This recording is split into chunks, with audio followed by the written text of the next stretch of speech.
রাসূল সাল্লাল্লাহু আলাইহি ওয়াসাল্লাম বলেন, লা ইউমিনু আহাদুকুম হাত্তা আকুনা আহাব্বা ইলাইহি মিন ওয়ালিদিহি ওয়া ওয়ালাদিহি ওয়ান নাসি আজমাইন, মুত্তাফাকুন আলাইহি।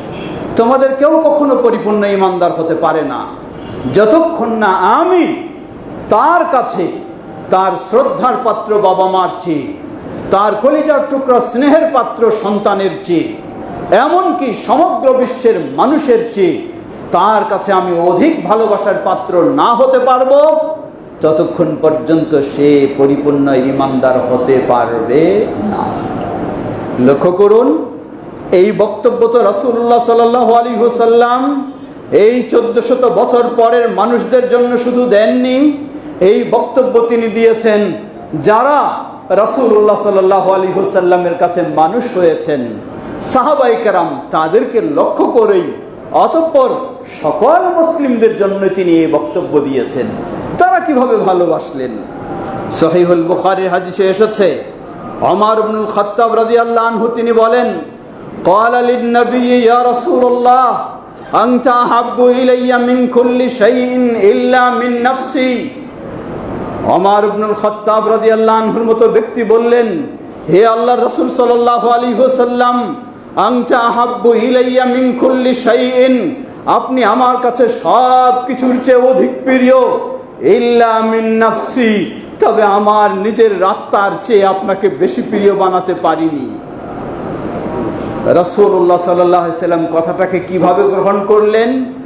রাসূলুল্লাহ সাল্লাল্লাহু আলাইহি ওয়াসাল্লাম বললেন, ফাকাল আন-নবী সাল্লাল্লাহু আলাইহি ওয়াসাল্লাম, নবী সাল্লাল্লাহু আলাইহি ওয়াসাল্লাম বললেন, লা ওয়াল্লাযী নাফসি বিয়াদিহি হাত্তা আকুনা আহাব্বা ইলাইকা মিন নাফসিক। হে ওমর, না না, হতে পারে না।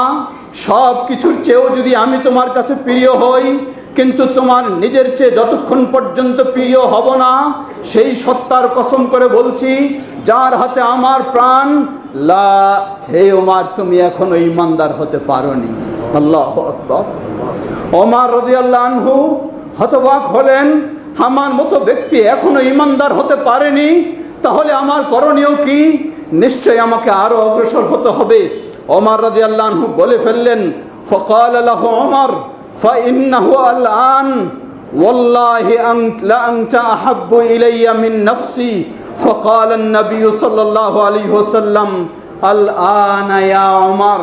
ওমর রাদিয়াল্লাহু আনহু সাথে সাথে জবাব দিলেন, বললেন, বিন্দু মাত্র অপেক্ষা করলেন না, বললেন, ওয়াল্লাহি, হে আল্লাহর রাসূল, আল্লাহর কসম করে বলছি, লা আনতা আহাব্বু ইলাইয়া মিন নাফসি, আপনি আমার কাছে সব কিছুর চেয়ে তো অবশ্যই প্রিয়, মিন নাফসি, এমনকি আপনি আমার নিজের চেয়েও, আমার আত্মার চেয়েও আপনি আমার কাছে প্রিয়। সুবহানাল্লাহ। নবী সাল্লাল্লাহু আলাইহি সাল্লাম আবার রিপ্লাই দিলেন, বললেন, হে ওমর, আল আন, হে ওমর, তুমি এখন ঈমানদার হলে পরিপূর্ণ। সুবহানাল্লাহ, আল্লাহু আকবার। এই ছিল সাহাবীদের অবস্থা, তাদের ভালোবাসা ছিল এমনই। লক্ষ্য করুন, যে ওমর রাদিয়াল্লাহু আনহু জীবনের সব কিছুর চেয়ে, এমনকি নিজের জীবনের চেয়েও রাসূল সাল্লাল্লাহু আলাইহি ওয়াসাল্লামের ভালোবাসার স্বীকৃতি দিলেন। বাস্তব ছিল। আমরা দু একটি উদাহরণ একটু জেনে নেওয়ার চেষ্টা করি, কিভাবে সেই আমিরুল মুমিনিন ওমর ইবনুল খাত্তাব রাদিয়াল্লাহু আনহু তিনি ভালোবাসলেন। চলছে হজ্জের মৌসুম, যাচ্ছি আমরা বাইতুল্লাহিল হারামে, তাওয়াফ করছি বাইতুল্লাহ, হাজরে আসওয়াদ চুমু খাচ্ছি, তার আগে রোকন ইয়ামানি আমরা স্পর্শ করছি, সেখানে আপনার প্রমাণ। ওমর রাদিয়াল্লাহু আনহু বললেন, হাজরে আসওয়াদের সামনে তিনি দাঁড়িয়ে বললেন, আন্নাহু কাব্বালাল হাজরাল আসওয়াদা, হাজরে আসওয়াদকে তিনি চুমু খেলেন। অতঃপর বললেন, ইন্নী আলাম আন্নাকা হাজার লা তাদুররু ওয়ালা তানফা, আমি জানি তুমি একটি পাথর মাত্র, তুমি মানুষের উপকার করার ক্ষমতা রাখো না, ক্ষতি করার ক্ষমতা রাখো না। জেনে রাখো, তোমার মতো পাথরকে আমার মতো উমর কখনোই সম্মান করবে না। লাউলা আন্নী রাআইতু রাসূলুল্লাহি সাল্লাল্লাহু আলাইহি ওয়াসাল্লাম ইউকাব্বিলুকা মা কাব্বালতুকা, মুত্তাফাকুন আলাইহি। আমি যদি আমার প্রিয় রাসূলকে তোমার মতো পাথরকে চুমু খেতে না দেখতাম, তাহলে আমার মতো ওমর কখনো তোমার মতো পাথরকে চুমু খেত না।